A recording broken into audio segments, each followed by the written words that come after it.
Paz e bem, bem-vindo ao nosso canal Padre Alisson Parra Oficial, canal este de evangelização e de ajuda para os católicos que desejam participar mais ativamente da Santa Missa por meio de uma meditação prévia, um comentário sobre o Evangelho Dominical. Se você veio a primeira vez, fique até o final, você pode voltar depois, faça a sua inscrição para que o nosso canal cresça e mais pessoas tenham acesso a uma formação catequética, uma reflexão de qualidade sobre o Evangelho. Afinal, são tantos os pregadores ultimamente sobre o Evangelho que dizem tantas coisas que o texto não quis dizer no seu sentido primeiro.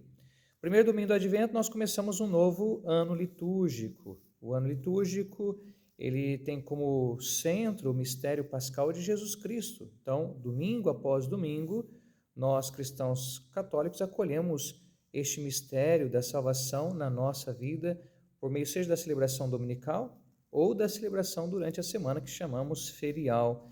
É importante você saber essa dinâmica, que ao iniciarmos um novo ano litúrgico, então o evangelho que nos guiará aos domingos vai ser um outro. Neste caso, o ano C, o evangelho de Lucas. Então você começando agora o primeiro domingo do Advento, e domingo após domingo terá uma oportunidade importantíssima de conhecer a visão desse evangelista sobre a pessoa de Jesus Cristo e a sua mensagem, que pode ser, claro, com certeza, atualizada no dia a dia da nossa vida. Depois eu vou fazer um vídeo aconselhando como você pode viver bem o tempo do Advento. Eu vou fazer um vídeo catequético, depois você pode acessar isso aí.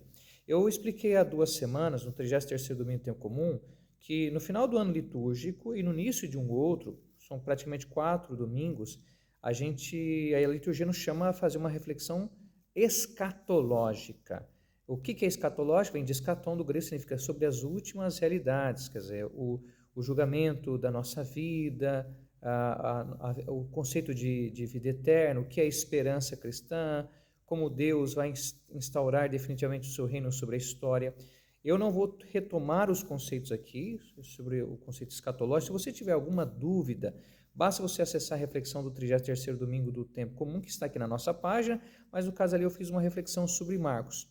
Por que eu estou dizendo isso? Porque, no fundo, nós vamos retomar essa reflexão, agora não sobre a ótica de Marcos, mas sobre a ótica de Lucas, já que nós iniciamos um novo ano litúrgico. É muito interessante quando você começa a desenvolver essa sensibilidade e comparar os evangelistas, que nós chamamos de evangelhos sinóticos, porque eles apresentam uma visão panorâmica sobre a vida de Jesus.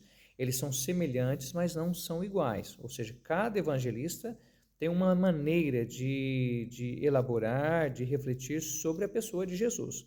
E por que essa diferença, apesar das semelhanças? Evidentemente porque eles escrevem para realidades diferentes, para as pessoas diferentes. Eu sempre dizia que é como fazer uma homilia. Se eu faço uma homilia para as crianças, ela vai ter um jeito de dizer. Pode ter as mesmas coisas, mas um jeito mais simples, com exemplos concretos, com perguntas e respostas. Se eu falo, por exemplo, para idosos, vai ter uma outra forma, ou para pessoas de um certo rango social. Então, é o público que determina a maneira como eu argumento. Então, essa escolha, essa diferença entre os evangelistas é porque eles escrevem para comunidades diferentes e tentam responder a perguntas diferentes. Isso que é a beleza do Evangelho, mostrar essa diversidade na maneira como nós podemos compreender o único mistério da pessoa de Jesus Cristo. Qual que é o texto que nos é proposto para este domingo? Lucas capítulo 21, de 25 a 28, 34 a 36. Novamente você pode me fazer a pergunta, mas padre, por que não trabalha de 25 até 36? Por que teve esse pulo, esse intervalo entre as leituras? Eu já expliquei aqui no canal, é porque a liturgia ela não obedece a parâmetros exegéticos, ou seja, de estudo da Bíblia, da narrativa bíblica, mas a padrões no sentido de ajudar os fiéis, por meio da pedagogia litúrgica, domingo após domingo, a compreender e acolher o único mistério de Jesus. Então, a maneira como a liturgia faz o recorte das leituras nem sempre obedece a critérios bíblicos, porque o seu objetivo é diferente do que uma escola bíblica. A missa não é aula de Bíblia, ela tem uma outra natureza. Vamos lá então olhar um pouquinho sobre esse capítulo 21, eu vou fazer um panorama desse capítulo, porque é interessante você entender, você pode depois retomar lá o 33º domingo do tempo comum, o Evangelho de Marcos. Então esse capítulo, assim como no capítulo 13 de Marcos, no caso é o 21 de Lucas, trabalha temas escatológicos sobre qual tipo de linguagem, como que é o modo da linguagem vai se usar isso? É a linguagem chamada apocalíptica. A linguagem apocalíptica, na mentalidade de uma pessoa que não conhece a Bíblia, quando se fala apocalíptico, o que vem na cabeça das pessoas? Geralmente vem destruição, catástrofes, o fim do mundo, convulsões. Essa mentalidade, ela não corresponde à verdade do termo na Sagrada Escritura. Essa linguagem apocalíptica, ou seja, de falar das convulsões, de catástrofes, que o céu se abala, ela tem uma única finalidade: gerar esperança nas pessoas. Nós temos essa linguagem apocalíptica presente em alguns textos do Evangelho, também presente no Antigo Testamento, no livro de Daniel, no livro de Apocalipse. Então, qual que é o objetivo da linguagem apocalíptica? Não é gerar medo, é gerar esperança, é gerar certeza de que Deus está ao nosso lado e apesar dos momentos difíceis que podemos enfrentar ou que poderemos enfrentar, a última palavra será de Deus na história. Então nós temos que tomar cuidado com certos pregadores ou certas explicações sobre esses textos de gênero apocalíptico, que tem a finalidade escatológica, de falar sobre as últimas realidades, que geram medo nas pessoas, não é para gerar fé. Se a pregação gerou fé, gerou esperança, gerou retomada da caminhada, ela está no caminho correto. Dentro desse capítulo, Lucas segue basicamente o texto de Marcos, capítulo 3, faz algumas mudanças. Alguns autores, eles diferem na maneira de dividir o texto. Eu li um autor, Johnson, americano, que ele divide em duas partes. Lucas 21, de 5 a 24, 21, de 25 a 38. Nós estaremos na segunda parte, então, desse capítulo de Lucas. Vamos então ler o texto e aí eu vou explicando para vocês, fica mais fácil. Talvez eu vou um pouquinho mais, 18, 19 minutos, mas aí você fique à vontade de ficar até o final. Veja que a nossa tradução litúrgica, lá no versículo 25, ela fala o seguinte: haverá sinais no sol, na lua e nas estrelas. Haverá sinais no sol, na lua e nas estrelas. Veja que Lucas aqui já apresenta de uma maneira diferente. Marcos falava que as estrelas iam cair, que o sol não iria brilhar mais, a lua iria escurecer. Veja que o Evangelho já apresenta uma linguagem um pouco diferente. Então aqui nós temos o termo sinais. Vamos lá. Quando no Evangelho de Lucas foi usado o termo sinal? Isso aqui pode ser uma pergunta que você faz sem uma curiosidade. O termo sinal, por exemplo, em Lucas capítulo 11, 16, Jesus no confronto com as autoridades judaicas, ele diz que pede um sinal do céu. Depois, no capítulo 21, versículo 7, que é nesse mesmo capítulo, os discípulos falam assim: Mestre, qual é o sinal que essas coisas terão para acontecer? Esses sinais de que haverá sinais, pleonástico, mas serve para explicar, sinais no sol, na lua e nas estrelas, na terra as nações ficarão angustiadas, principalmente a primeira parte. Pedro, por exemplo, no dia de Pentecostes, em Atos capítulo 2, versículo 19, utiliza esse tipo de linguagem para falar que essa profecia dos sinais no céu se cumpriu. Veja então que a gente começa a se inserir aqui na visão de Lucas sobre o fato, os sinais no sol, na lua, nas estrelas, que é apocalíptico, mostra o seguinte, que na realidade do homem do Oriente Próximo Antigo, o sinal, o firmamento, inclusive chamava o céu de firmamento, era algo estável. Mas aquilo que é estável para nós, Deus pode inclusive subverter. Então a gente está entrando numa dinâmica aqui de uma ação de Deus na história que vai para além das nossas convicções, da nossa mentalidade, porque Deus pode agir para instaurar e fazer com que a sua vontade se cumpra no hoje da nossa vida. A questão, por exemplo, que no finalzinho, no versículo 26 fala: porque os homens vão desmaiar de medo só em pensar no que vai acontecer ao mundo, porque as forças do céu serão abaladas. As forças do céu serão abaladas, você pode ver isso em Isaías 34, versículo 4. Então, Lucas está retomando os textos do Antigo Testamento para mostrar exatamente uma situação na qual os cristãos estão presentes, e nós estaremos sempre presentes, e precisamos saber discernir aquilo que a igreja sempre fala, os sinais dos tempos. Qual que é o verdadeiro sinal? Qual que é o verdadeiro critério para nós percebermos essa ação de Deus na nossa história, de um Deus que pode fazer acontecer uma reviravolta na nossa vida. Mas o mais interessante é, no meio disso, perceber que na terra as nações ficarão angustiadas. Então Lucas universaliza o fato, ele foca mais do que no sol, na lua, nas estrelas, mas no fato das nações, das pessoas ficarem com medo no que vai acontecer. E veja, Por que elas ficam angustiadas, as nações? Com pavor do barulho do mar das ondas. Que linguagem bonita aqui para quem entende a Bíblia. O mar, as ondas, o mar sempre foi símbolo do mal na Sagrada Escritura. Símbolo das forças maléficas, malignas, que fazem parte da história da humanidade. Ou seja, existem certas realidades que causam medo no ser humano, o leva ao apavoro, à angústia. Mas nós, diante dessas forças malignas ou maléficas presentes na realidade humana, nós vamos desmaiar de medo? Essa é a atitude cristã? Ter medo? Em quem o cristão coloca a sua esperança, a sua fé? Veja que a linguagem aqui começa a ficar um pouco mais clara. E aí nós vamos ao versículo 27, que diz: então eles verão o Filho do Homem vindo numa nuvem com grande poder e glória. Interessante que aqui por trás está o texto de Daniel, capítulo 7, e Lucas, inclusive, ele não fala com poder e autoridade, mas com poder e grande glória. Veja se ressalta a glória do Filho do Homem.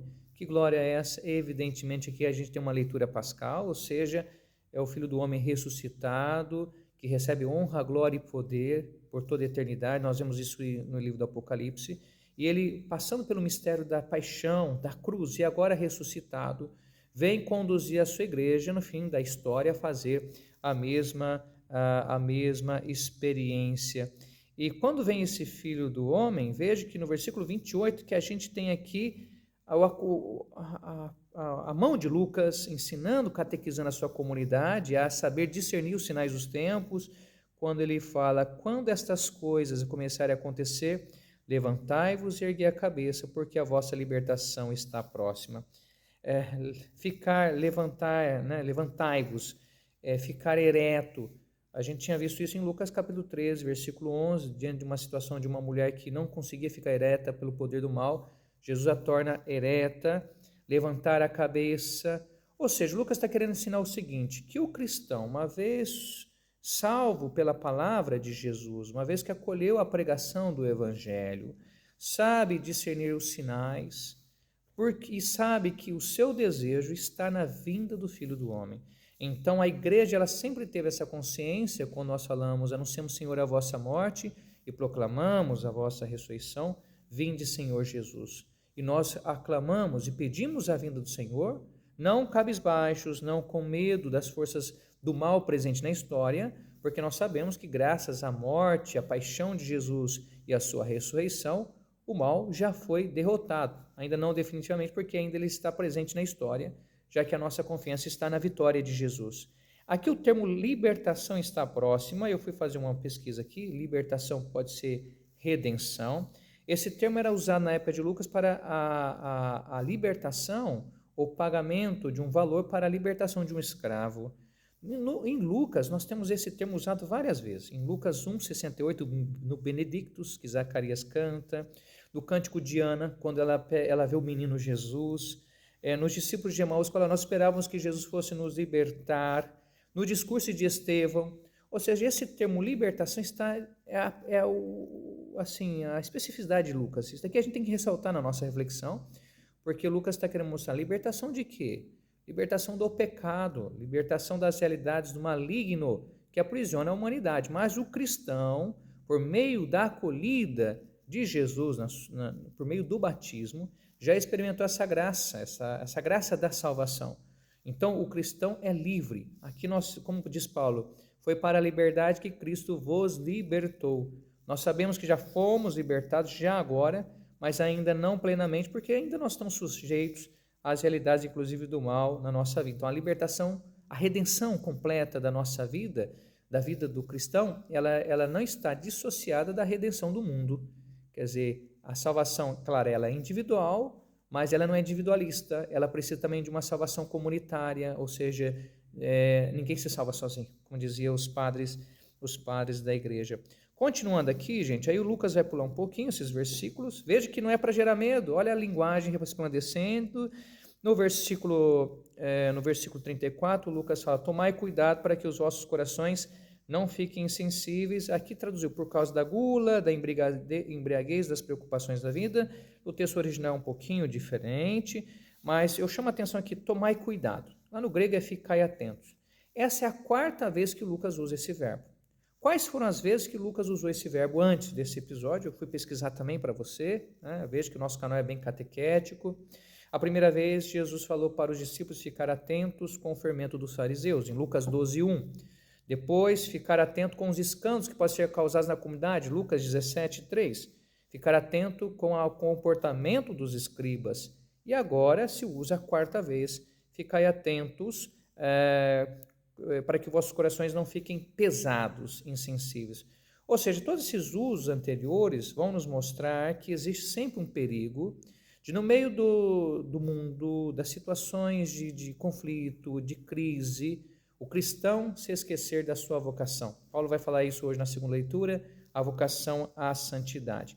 O coração pesado, por exemplo, na versão em grego da Bíblia, é aplicado para o coração do faraó, que fica endurecido, que fica pesado diante da manifestação de Deus na história. Como que o cristão ele fica insensível, então, à ação de Deus na história, quando essas atitudes aqui coloca gula, mas alguns traduzem devassidão, tem um termo um pouco diferente aqui, o que você pode ver depois em 1 Tessalonicenses capítulo 5, versículo 7, para compreender isso. Eu só gostaria de chamar a atenção da embriaguez, que em Lucas 12:45 já tinha falado do servo que se embriaga diante da demora do retorno do Senhor. A embriaguez aqui, gente, não é embriaguez de bebida, tá? Paulo, inclusive, ele usa isso em Tessalonicenses. A embriaguez é um termo bíblico para falar do homem que se embriaga com o vinho do mundo, com as alegrias do mundo e esquece da ação de Deus na história. O que a embriaguez causa? Faz com que você perca a noção da realidade. E ao perder a noção da realidade, você deixa de compreender os sinais de Deus na história. Essa é a embriaguez. Preocupações da vida. Eu fui pesquisar também, por exemplo, na parábola do semeador, Lucas 8:14, em 10:41, em 12:22, o capítulo 12 de Lucas é fundamental para você entender essa forma de você esquecer, não perceber a ação de Deus na história. Veja, então Lucas está trazendo a gente para ver coisas concretas na nossa vida, e isso aqui pode aplicar o que seria embriaguez hoje, as preocupações da vida, o que seria essa gula, entre as essa devassidão, que leva o cristão a ser envolvido por essa realidade do mundo e não perceber a vinda do reino de Deus na história. E no finalzinho, né, a gente está chegando já a 17 minutos, veja que passa muito rápido.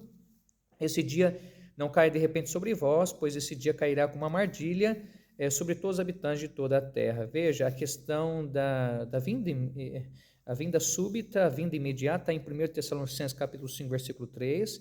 Esse laço está lá em Isaías 24:17, e Lucas enfatiza essa universalidade dos eventos, que o cristão, como nós vimos no versículo 36, portanto, ficai atentos, é um outro verbo, que é ficar em alerta, ficar acordado, você pode ver lá em Lucas 12:40, e orar a todo momento. Aqui eu vou um pouquinho mais, eu quero refletir isso. Aqui, lá no grego, está num particípio, orando a todo momento.